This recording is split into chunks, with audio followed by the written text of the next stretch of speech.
Financial instability is often discussed as a temporary money problem, but in reality, it behaves more like a persistent environmental condition that slowly changes how a person thinks, decides, plans, and interacts with the modern economic system. Most people imagine instability as simply having less money than desired, yet the deeper cost is not always visible in bank balances alone, because instability gradually creates friction across nearly every area of life. The dangerous part is that these costs often accumulate quietly long before they become obvious. Imagine two individuals earning similar incomes. One has savings, predictable expenses, manageable debt, and enough financial margin to absorb unexpected problems without immediate disruption. The other lives much closer to the edge, where even small disruptions create stress, force difficult trade-offs, and reduce future flexibility. On paper, the difference between them may initially appear relatively small, but over time, their financial trajectories begin separating dramatically because stability itself changes how economic systems respond to a person. A financially stable individual usually operates from a position of optionality.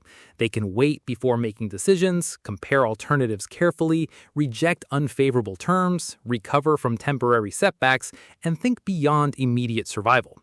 Instability removes many of these advantages.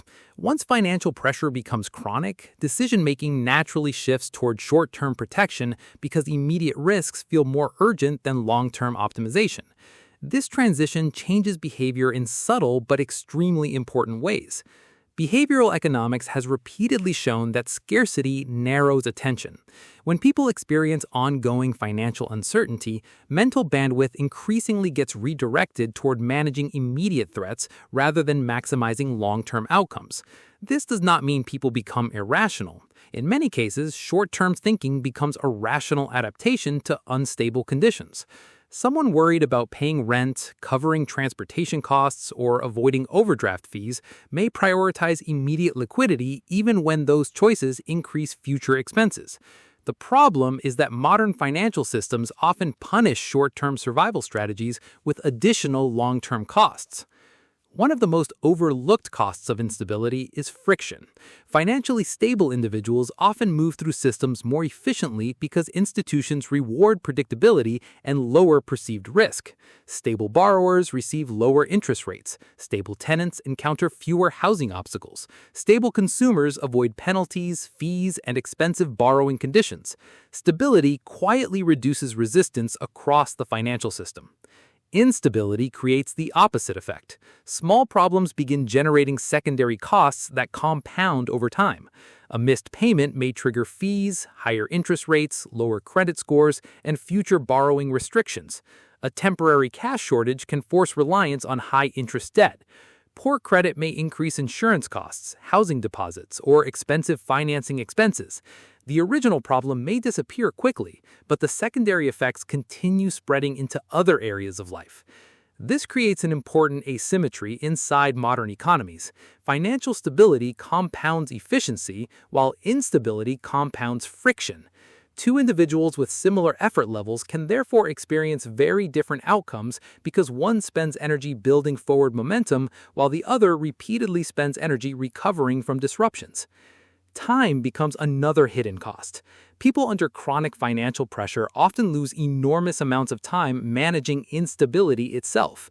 They negotiate payments, solve transportation failures, replace broken essentials, navigate administrative complexity, compare emergency options, recover from penalties, and constantly reorganize cash flow to avoid larger problems.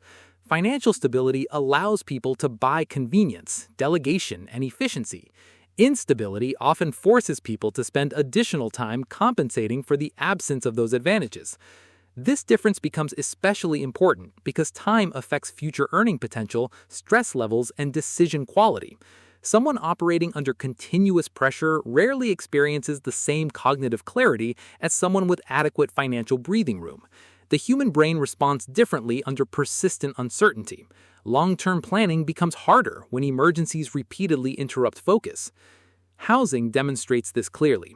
Financially stable individuals typically access better financing terms, more stable living arrangements, and lower long-term housing friction. Financially unstable individuals frequently encounter higher deposits, more restrictive agreements, elevated borrowing costs, and unstable housing cycles. Over many years, these differences create substantial financial divergence, even if initial income differences remain relatively modest. Debt also behaves differently under unstable conditions. Debt is not only a mathematical obligation, but a psychological and structural force that affects future optionality.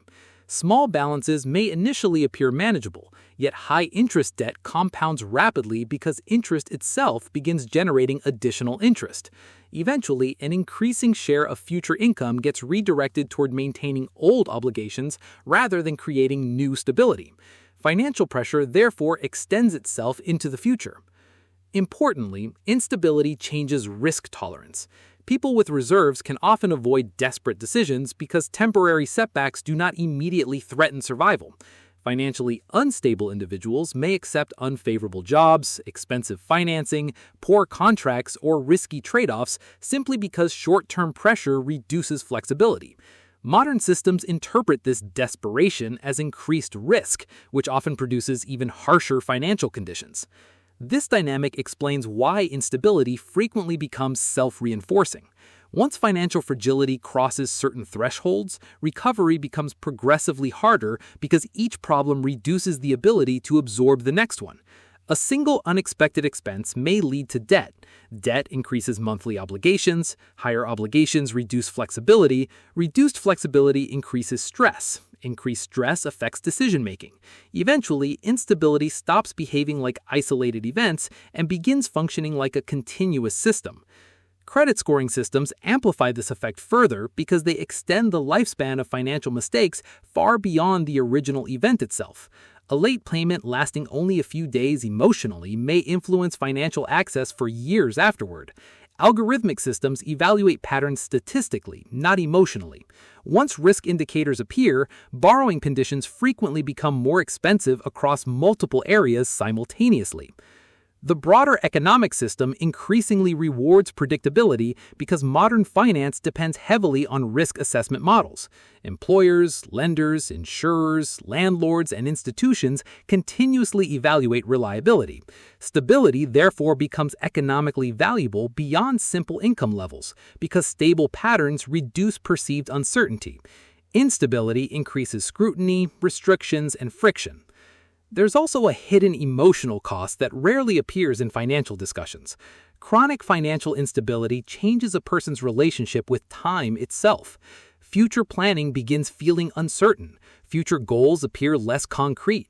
Even small decisions can carry emotional weight because the margin for error becomes thinner.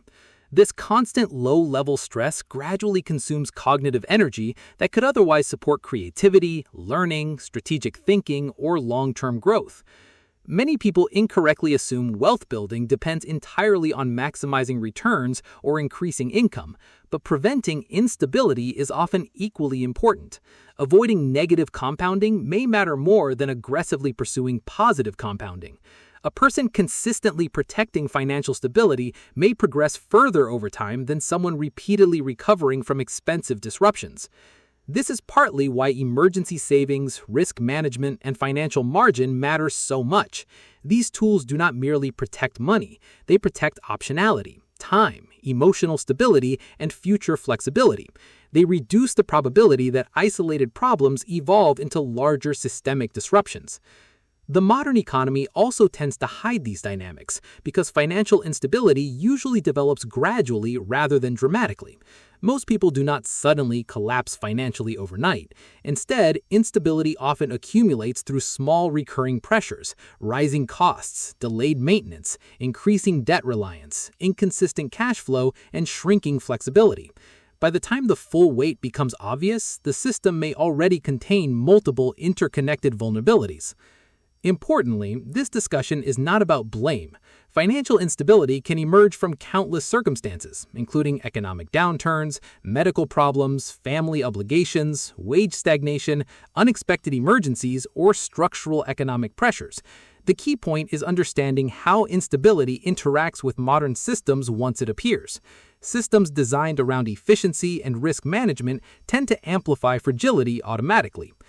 Ultimately, the real cost of financial instability is not simply having less money.